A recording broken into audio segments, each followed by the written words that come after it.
Ya, Assalamualaikum warahmatullahi wabarakatuh. Dari kawasan Kerinci 7 FM 91,2 Radio Kota Batik Yos Interaktif Solutif.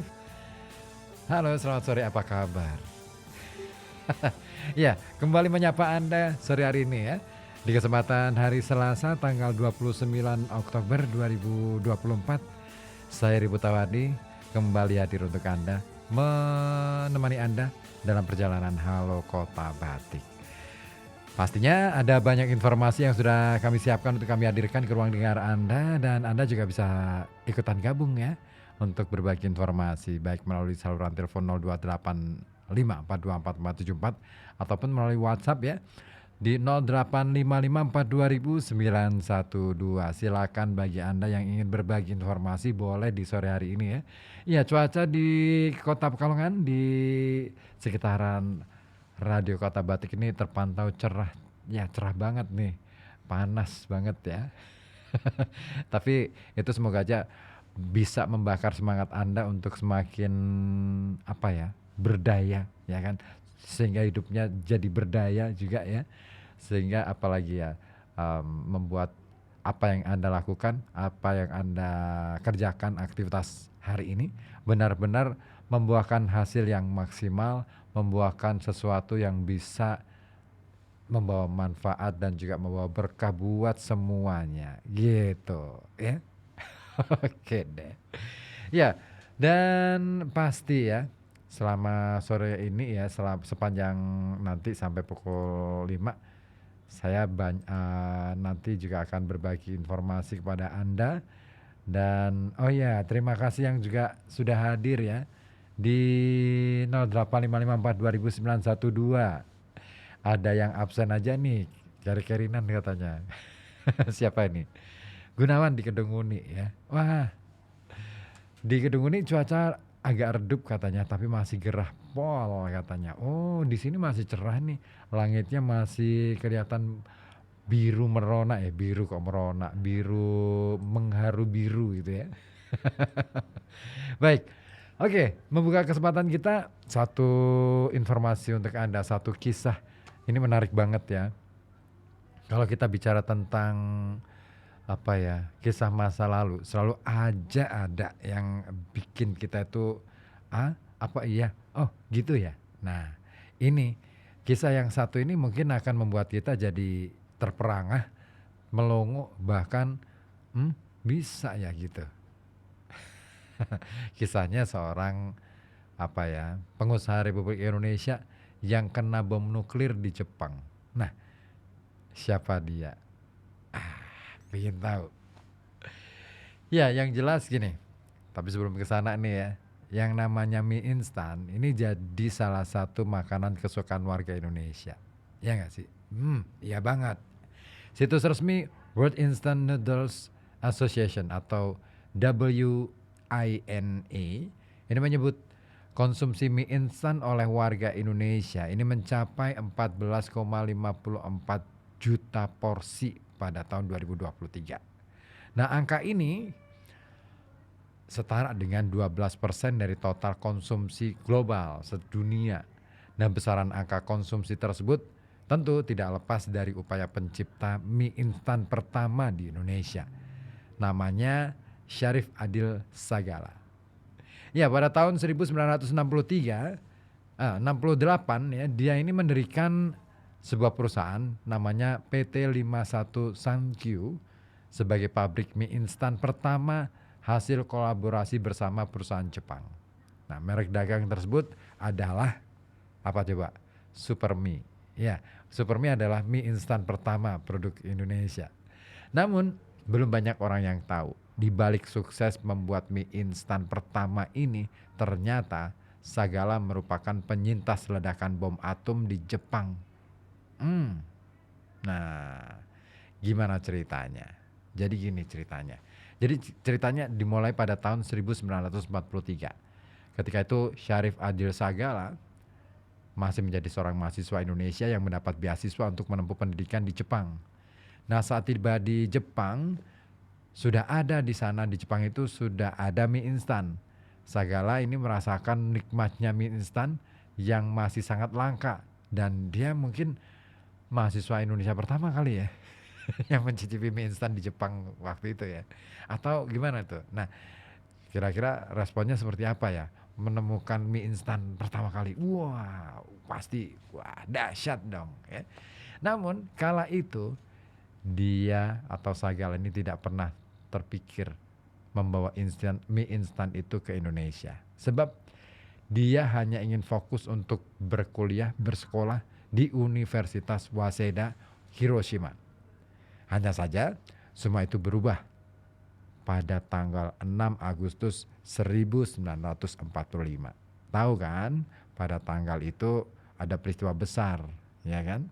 Nah, dalam memoarnya yang ditulis dalam buku Suka Duka Pelajar Indonesia di Jepang sekitar Perang Pasifik 1942 sampai 1945 yang terbit pada tahun 1990, Sagala ini menceritakan bahwa dia pada hari itu mendengar suara aneh beserta kilatan cahaya yang sangat mengejutkan. Dia menuturkan tiba-tiba terdengar suara aneh dan serat, sinar berkilauan dengan dahsyat dan mengejutkan. Nah, setelahnya dia melihat putaran angin besar dan asap membumbung tinggi ke awan. Sayang, dia tak sempat kabur sebab langsung terhempas dan tertimpa bangunan ambruk. Nah, ketika itu terjadi ya, Sagala merasakan kulitnya bak terbakar, panas banget, plus mukanya pun berlumuran darah. Dia merasa ajalnya sudah dekat pada waktu itu. Apalagi api ini mulai berkobar, melahap reruntuhan gedung. Beruntung ada teman Sagala yang sama-sama orang Indonesia yang menolongnya. Namun bukan berarti malaikat maut meninggalkannya. Sayang banget ya yang menolong. Saat tiba di tempat pengungsian di Tokyo, dokter mengatakan tubuh Sagala terkena radiasi super tinggi. Sel darah putih di tubuh menurun drastis. Normalnya manusia punya 4.000 sampai 11.000 sel darah putih per mikroliter darah. Sementara Sagala hanya punya kurang dari 4.000 dan dinyatakan kritis. Nah, dokter tak bisa berbuat apa-apa hingga membuat Sagala disebut tipis kemungkinan untuk bisa melanjutkan hidup. Namun Sagala lagi-lagi beruntung. Dia berhasil melewati masa kritis. Setelahnya, selama 5 tahun, berada di pengawasan dokter yang memantau radiasi. Dan saat dia pulang ke Indonesia, Sagala memulai sebuah langkah baru. Kali ini dia menjalani hidup sebagai pengusaha. Dia yang paham nikmatnya mie instan, lantas memperkenalkannya ke Indonesia. Maka di situ berdirilah Supermie pada tahun 1968 berkat andil Syarif Atil Sagala. Dan sebenarnya selain Sagala masih ada pula pengusaha Indonesia lain yang jadi korban bom atom di Amerika Serikat. Bom atom Amerika Serikat di Jepang. Antara lain adalah Hasan Rahaya yang menjadi pengusaha pelayaran dan Omar Barak yang menjadi pengusaha kayu dan baja.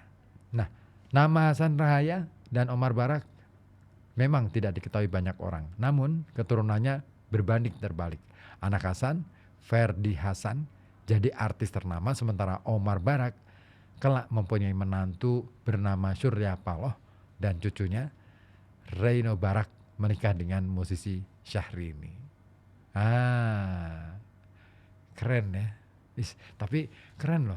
Apa ya? Ini kisah ngeri banget ya. Bagaimana ya kesaksian mereka bisa selamat dari bom atom Jepang pada waktu itu. Karena kita tahu persis bahwa bom atom di Jepang yang diledakkan di Hiroshima dan Nagasaki ini luar biasa efeknya. Nah, tapi gimana ya? Kok Jepang bisa ya dalam rentang waktu yang singkat bisa bangkit dari keterpurukan setelah mengalami tragedi yang buruk semacam itu? Apa sih rahasianya? Nah, pengen tahu? Saya akan berbagi dengan Anda. Tetap di sini di FM 91,2 Radio Kota Batik, News Interaktif Solutif. Saya wanita, saya bisa. Siapa bilang gak bisa? Warung sego goreng elek jono, gel ramene po, sing tuku akeh, terus sing do mangan nang kono ya juga akeh. Nganggo pesugihan opo sih donge? Lah kuwi sampean kudune ngikuti jejak Lek Jono. Aja mung gresah karo iri, terus nuduh sing ora-ora. Lah apane sing kudu tak ikuti? Ngene, warung Lek Jono kuwi rame udu karena nganggo pesugihan. Tapi Lek Jono kae nganggo wajan merek Matahari sing resik, kuat tur kinclong. Dadine sing do tuku kuwi seneng. Saliyane kuwi, sing do njegok lesehan kae gelarane nganggo tiker swallow sing gawe nyaman. Wonge ya mesti do betah. Ya, segera pakai wajan merek Matahari yang terbuat dari bahan berkualitas tinggi, anti pecah, kinclong, dan masih banyak keunggulan lainnya. Jangan sampai tertipu dengan produk palsu karena wajan Matahari yang asli di belakangnya terdapat cap yang bertuliskan BHR. Selain itu, ayo ganti alas tempat duduk Anda dengan tikar merek Swallow, tikar berbahan plastik yang halus dan nyaman. Tersedia ukuran 3x2 dan 1x6 meter. Tikar Swallow dan wajan Matahari bisa Anda dapatkan di Toko Sinar Ilmu, kios Pasar Doro, Kabupaten Pekalongan, Toko Maju Jalan Raya Capgawen depan Pasar Kedunguni, Toko Umi Husna, Babatan Jalan Rawasari depan Perum Gria Pesona 1 Limpung. Selain itu juga tersedia di toko-toko terdekat Anda.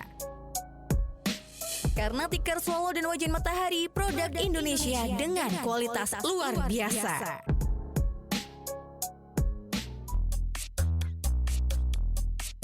Kabar gembira, kabar gembira. Radio Kota Batik bakal bagi-bagi hadiah jutaan rupiah. Khusus bagi Anda yang suka mendengarkan siaran radio Kota Batik. Caranya mudah banget. Anda cukup bikin video pendek yang menampilkan kegiatan Anda saat menyimak siaran radio Kota Batik. Lalu, kirimkan video pendek Anda ke nomor WhatsApp 0855 420 912. Sekali lagi, 0855 420 912.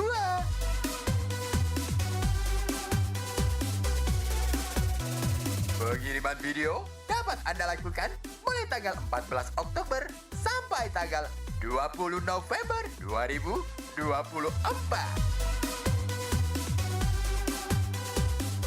Syaratnya, durasi video 1 menit dengan menampilkan wajah Anda dan berbusana batik.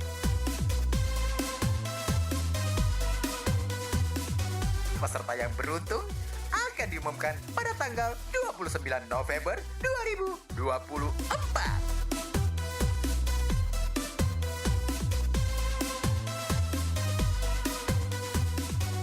Jangan lupa sertakan nama, alamat, dan pekerjaan Anda pada keterangan yang dikirim melalui WhatsApp.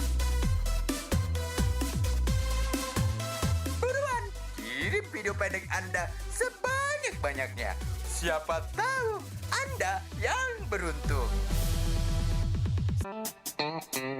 Di dunia ini, nggak ada yang nggak bermasalah. Ya nggak sih? Seperti yang terjadi pada layanan publik di kota kita tercinta. Apapun bisa jadi masalah. Apalagi kalau sampai tak tertangani, bisa makin runyam tuh. So, biar nggak makin runyam, yuk simak dan gabung talk show Layanan Publik. Sebuah program yang mengulas problematika layanan publik dan solusinya.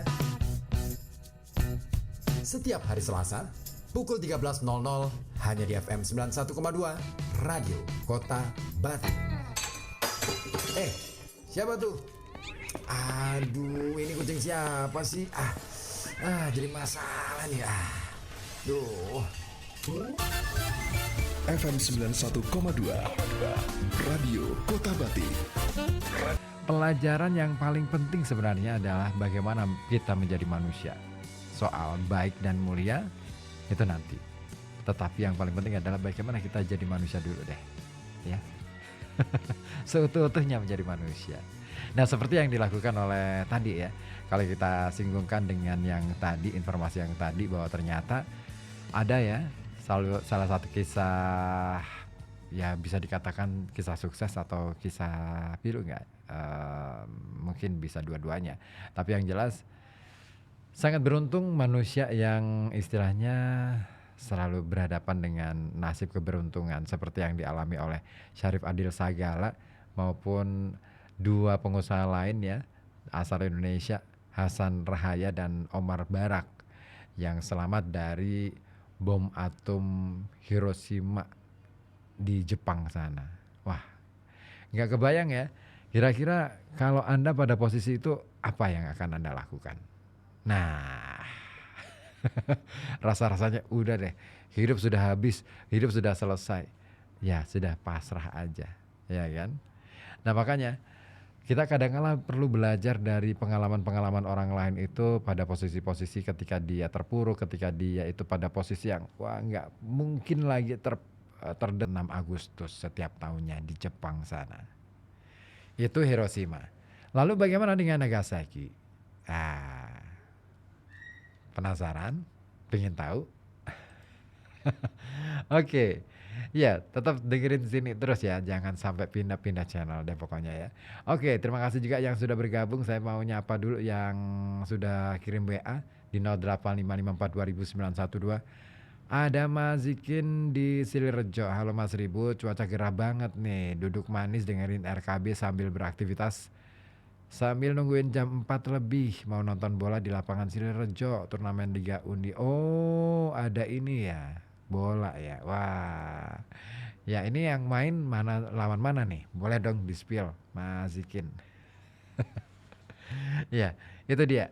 Ya, Jepang dan tekadnya untuk bisa setelah kehancurannya, tekadnya untuk maju luar biasa. Nah, gimana kalau misalkan ya untung itu terjadi di Jepang. Saya nggak kebayang andai itu terjadi di Indonesia. Kita kira-kira bisa secepat itu nggak ya bangkitnya? Nah, silakan. Anda boleh berkomentar di ya melalui saluran telepon boleh di 028542447474 ataupun melalui WhatsApp ya di 0855420009. Request lagu aja Firsa Besari. Oke deh, nanti ya. Kemudian ada Mas Suban di Wiradesa. Gimana kabar nih Mas Suban? Nonton live nggak ya? Aku nge-live loh ya. Biasanya Mas Suban itu paling rajin tuh nonton live saya. Oke, kalau menurut saya ini menanggapi yang tadi ya, ketika saya tanyakan gimana ya kira-kira kalau bom atom Hiroshima Nagasaki itu terjadi di Jepang, jadi pemulihannya cepet banget. Gimana kira-kira kalau di Indonesia? Andai saja ya, kita bayangin deh, kita siap nggak sih dengan situasi seperti itu? Nah, komentarnya Mas Supan gini, kalau menurut saya pada tahun itu SDM kita masih rendah, mungkin agak lama untuk bangkit dari keterpurukan. Oh gitu ya. Tapi kalau SDM kita rendah zaman itu, banyak loh orang-orang pintar di era itu. Ya, gimana coba? Tahun 45 itu kan tahun-tahun itu banyak tokoh seperti Syahrir, Hasso Cakraminoto, terus Hatta, terus siapa lagi? Ki Hajar Dewantoro, terus siapa lagi? Banyak banget tokoh-tokoh itu dan mereka bisa loh menguasai bahasa asing begitu banyak. Kita yang sekolah hari ini nih ya, nguasain bahasa sendiri aja belum tentu. Menguasai bahasa Inggris ya a little I can lah ya. Terus bahasa apa lagi? Nah, tuh. Terus kemudian kalau misalkan apa ya, sebenarnya bukan masalah SDM rendah atau enggak sih, ini bergantung pada etos kerjanya aja sih. Tapi memang etos kerja zaman itu jauh lebih bagus loh menurut saya. Kata siapa, mereka pemalas. Nah ini dia, saya pernah bahas tuh, kenapa sih orang Indonesia pada waktu itu di era penjajahan kolonial Belanda ya, banyak orang Belanda yang mengatakan orang pribumi, orang Indonesia, orang Jawa terutama ya, itu adalah bangsa pemalas, inlander. Why? Kenapa? Karena begini, itu adalah salah satu memang sengaja dilakukan untuk sebagai perlawanan terhadap istilahnya praktek kesewenang-wenangan dari kolonial Belanda pada waktu itu. Jadi mereka bermalas-malasan itu bukan karena memang malas. Nagasaki menjadi pusat wisata penting di Jepang, bahkan industrinya juga masih didasarkan pada galangan kapal besar. Oh, masih utuh ya. Istilahnya masih mempertahankan keutuhan ataupun mempertahankan yang sebelumnya dibangun. Yang dikelompokkan juga nih, industri galangan kapalnya ini dikelompokkan di sepanjang bagian barat dan bagian dalam pelabuhan. Nah, di Nagasaki ini banyak juga nih bangunan yang mengandung situs bersejarah seperti Sofuku-ji. Ya, ini adalah contoh baik dari arsitektur dinasti Ming Cina. Oh, dinasti Ming Cina pernah ya menduduki daerah Nagasaki ternyata. Wah, aduh, jadi kangen ini nih serial Dinasti Ming lagi nih. Udah lama nggak nonton lagi. Dan ini dihuni oleh para biksu Buddha Cina. Dibangun juga Peace Park di Urakamigawa yang berada di bawah titik peledakan bom.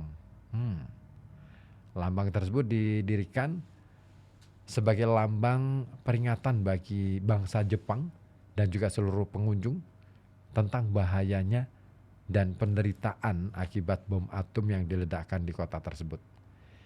Dan seperti dilansir dari National Geographic Indonesia, peristiwa pengeboman Hiroshima dan Nagasaki yang mencetak sejarah kelam Timur Asia itu menjadi potret kelam mengenai peristiwa yang tergambar jelas di situ kemurkaan dan kebakaran yang tersisa. Nah, berbagai dampak ledakan seperti komplikasi dari paparan radiasi ini telah memakan ribuan nyawa yang tidak teridentifikasi lagi.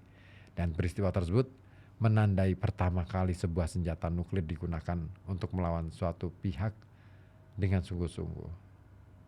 Sebuah peristiwa yang tidak pernah kita bayangkan dan tidak pernah kita inginkan. Ya, semoga saja itu pengalaman terakhir ya dalam dunia peperangan.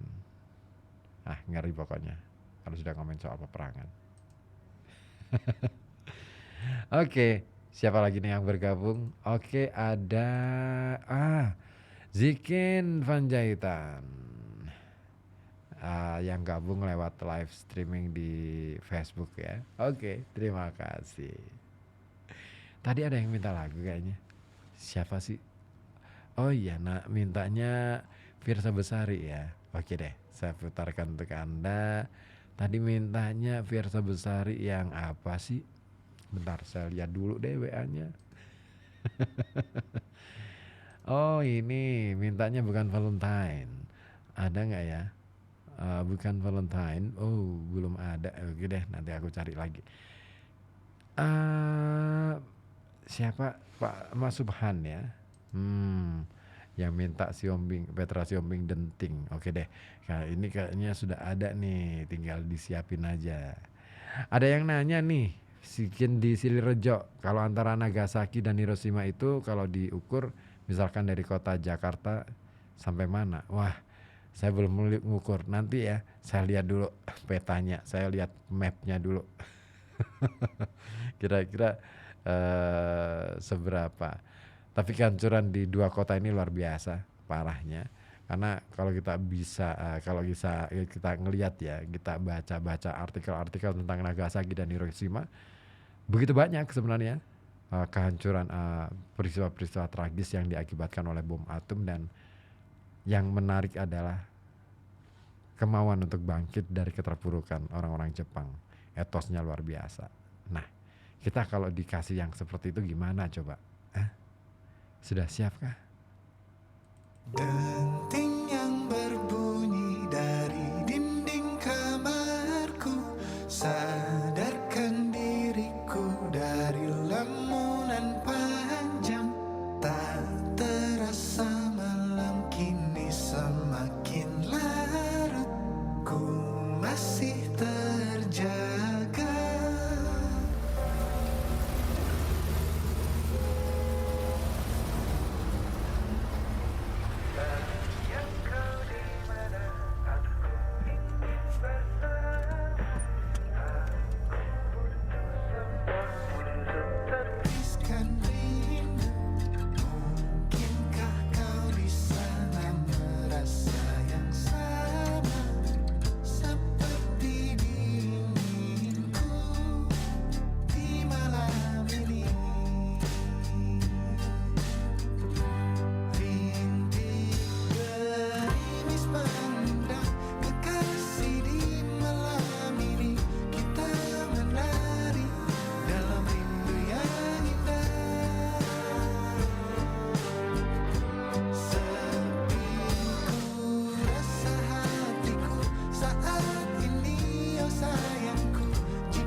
91,2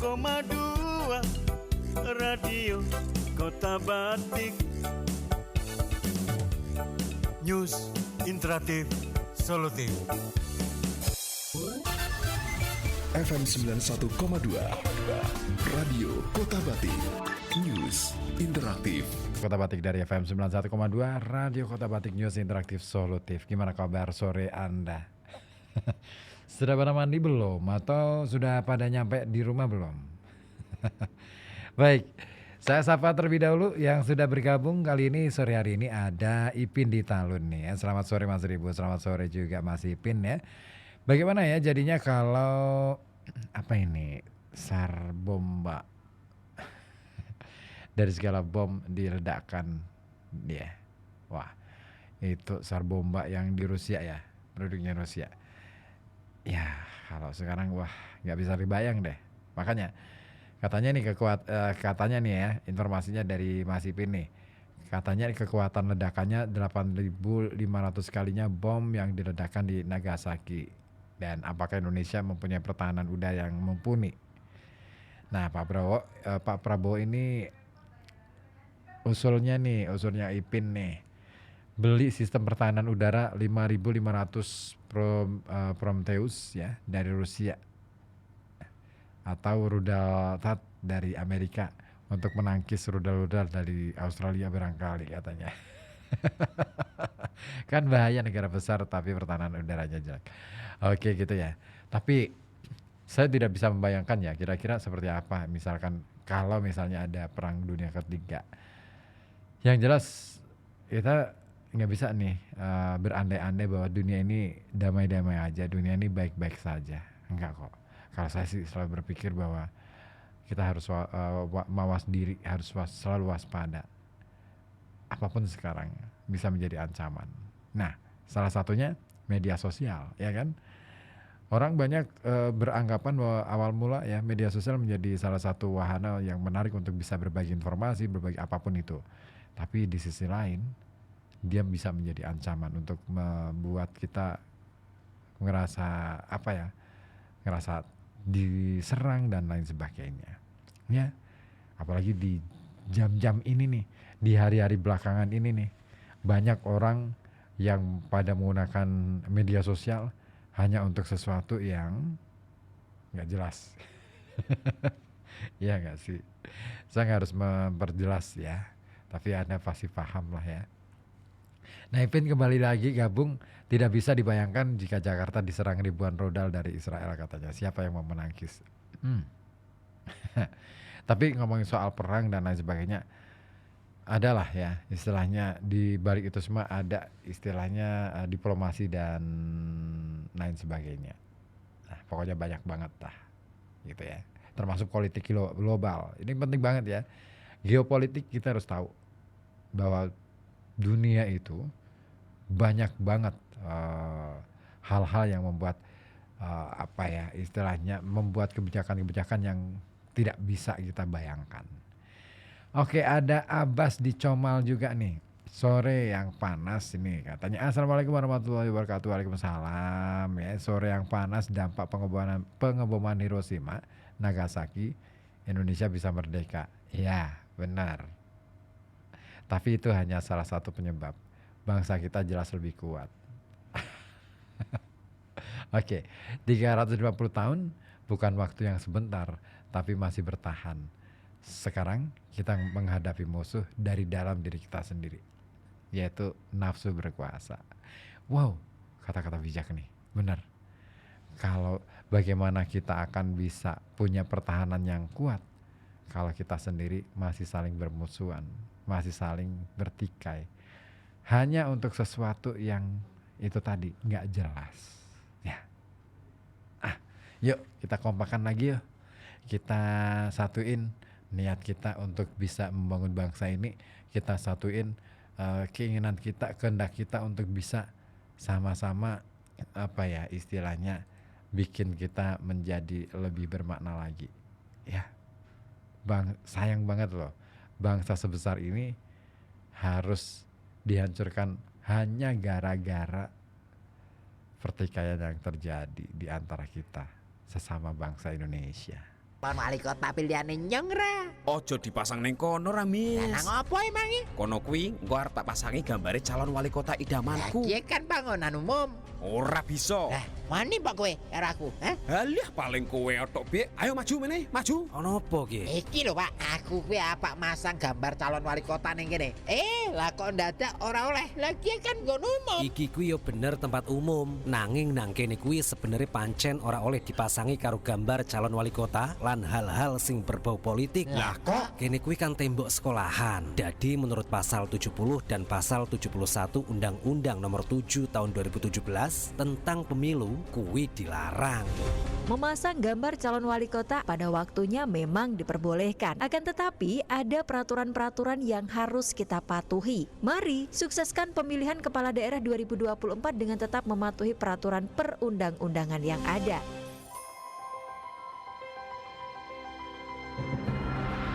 Visi misi pasangan calon peserta pemilihan wali kota dan wakil wali kota Pekalongan tahun 2024. Pasangan nomor urut 1, Haji Muhtarom dan Haji Makmur Sofyan Mustafa, SPD MPD, dari gabungan partai pengusul PKB dan PAN. Visi, melayani umat, membangun kota Pekalongan yang lebih baik dan makmur. Misi 1. Melakukan reformasi birokrasi dalam rangka meningkatkan kualitas pelayanan publik yang humanis, integratif, dan solutif. 2. Membangun infrastruktur perkotaan, objek vital, lingkungan, serta pemukiman yang nyaman sebagai kota yang berbudaya dan religius. 3. Membangun kota kreatif dan mendorong industri serta kemandirian potensi lokal, batik dan wisata religius yang berdaya saing. 4. Optimalisasi akses pendidikan, kesehatan, dan kesejahteraan masyarakat dalam mewujudkan kehidupan yang nasionalis, religius, dan melestarikan budaya kearifan lokal. 5. Membangun SDM unggul berkarakter Pancasila dan penguatan saintek, prestasi olahraga, toleransi beragama, kesetaraan gender, dan penyandang disabilitas.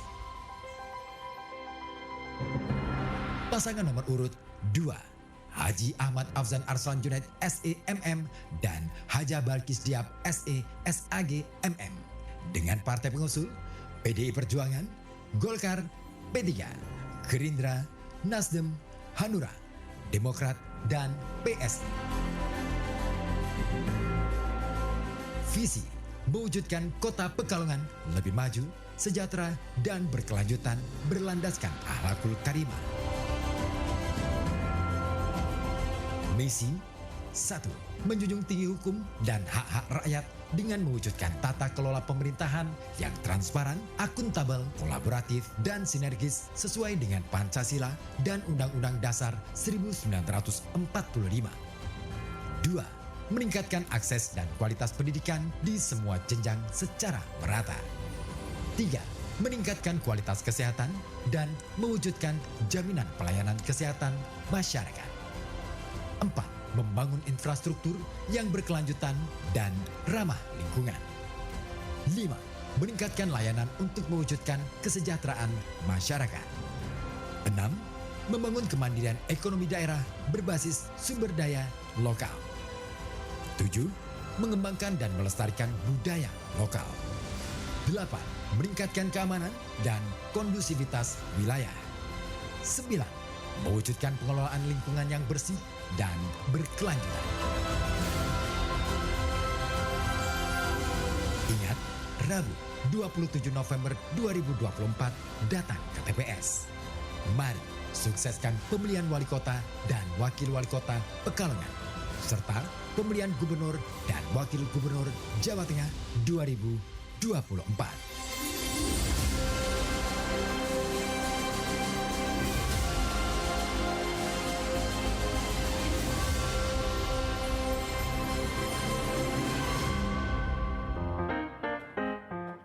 Bisnis bukan hanya berburu laba, bukan sekedar untuk menjadi kaya raya, apalagi semata-mata untuk foya-foya.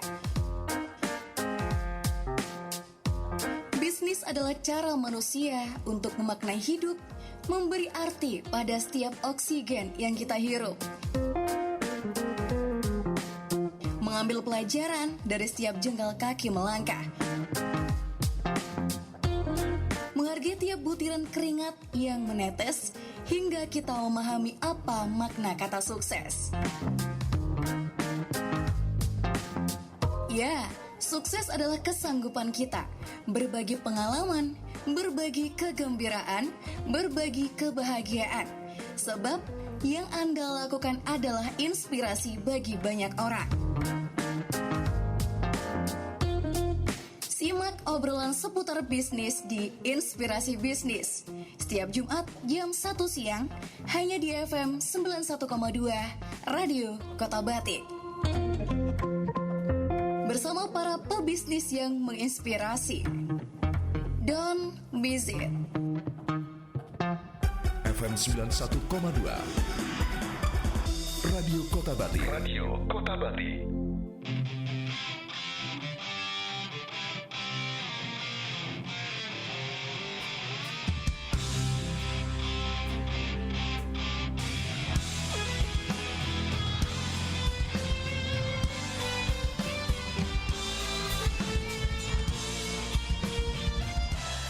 Iya, Semut Hitam Pitch antara God Bless ya, dia lintas generasi nih ya. Ada God Bless, Arman Maulana, Koil, Marcelo gabung jadi satu di Semut Hitam ya. Kalau dalam tembang Jawa ada tuh tembang yang menceritakan tentang semut hitam, tapi bukan soal cerita tentang apa semut hitamnya. Ini simbol ya. Simbol tentang pasukan, kekompakan pasukan Sultan Agung. Nah, kapan-kapan deh di Koja Sastra ya. Di bagian sastra Jawa. Nanti saya minta sama siapa? Nela Farha ya, yang biasa menjadi bintang tamu di Koja Sastra untuk kajian sastra Jawa. Oke. Tadi semut hitamnya diminta sama Pak Mas Abbas ya di Comal. Ya semoga aja puas deh ya dapat semut hitamnya. Nggak cuman dari God Bless, tapi ada Arman Maulana, Koil dan juga Marcelo. Keren ya. Berarti 2 generasi ya gabung. Dahsyat deh pokoknya.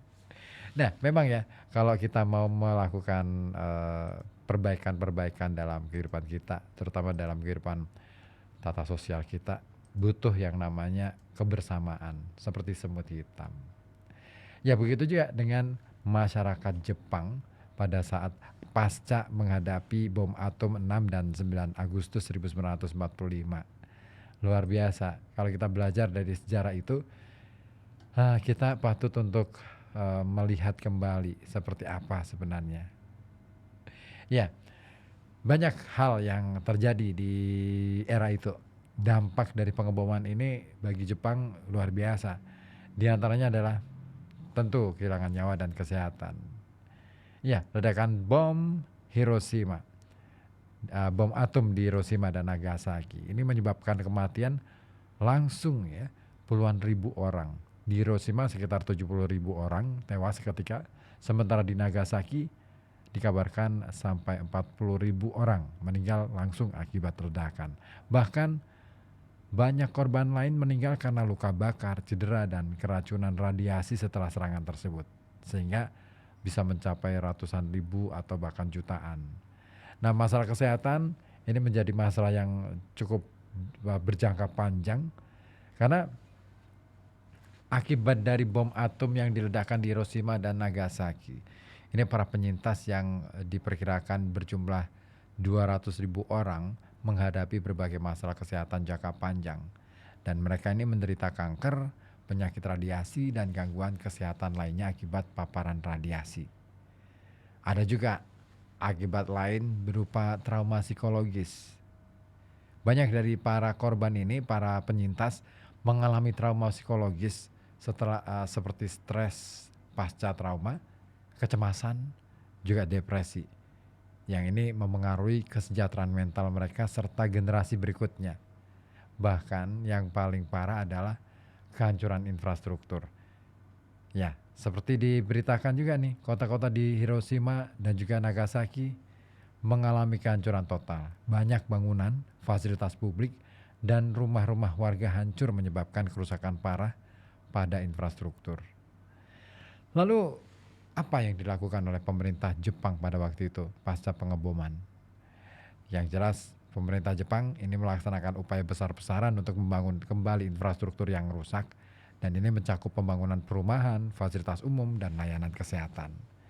Nah, program kesehatan dan bantuan ini juga dijalankan untuk diperkenalkan pada waktu itu untuk merawat penyintas dan mencegah penyakit radiasi.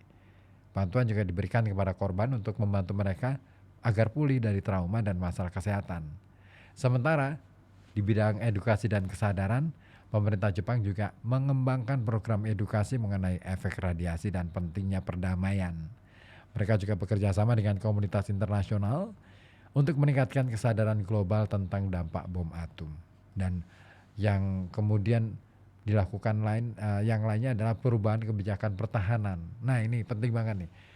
Ya, pengalaman yang dialami oleh Hiroshima dan Nagasaki ini memengaruhi kebijakan pertahanan Jepang, termasuk adopsi konstitusi yang mempromosikan perdamaian dan melarang penggunaan senjata nuklir.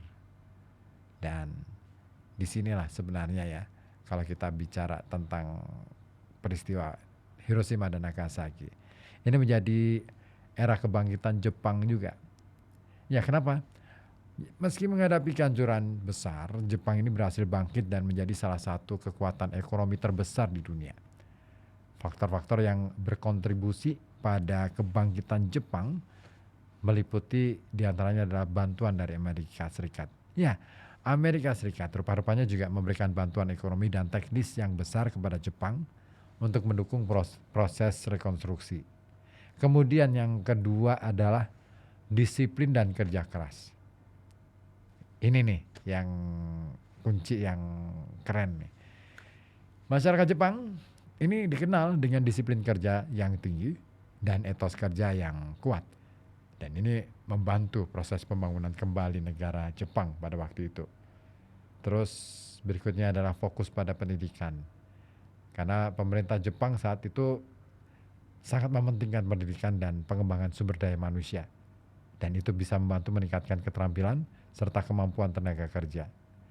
Di lain hal, inovasi dan teknologi. Ini juga menjadi salah satu program yang dilakukan oleh Jepang untuk merekonstruksi atau merehabilitasi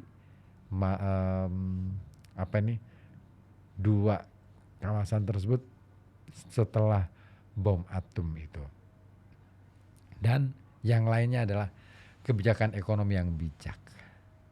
Ya, pemerintah Jepang rupa-rupanya menerapkan kebijakan ekonomi yang stabil dan mendukung pertumbuhan ekonomi, membantu negara ini bangkit dari keterpurukan pasca perang. Dengan upaya besar dan ketahanan yang luar biasa, Jepang rupa-rupanya tidak hanya berhasil pulih dari tragedi pengeboman, tetapi juga berkembang menjadi salah satu kekuatan ekonomi utama di dunia. Keren ya Jepang ya. Ngiri deh. Iya. Jadi gimana gitu ya. Oke deh, apapun itu. Kita harus belajar dari banyak pengalaman. Jangan kemana-mana, tetap di sini. Di FM 91,2 Radio Kota Batik, News Interaktif.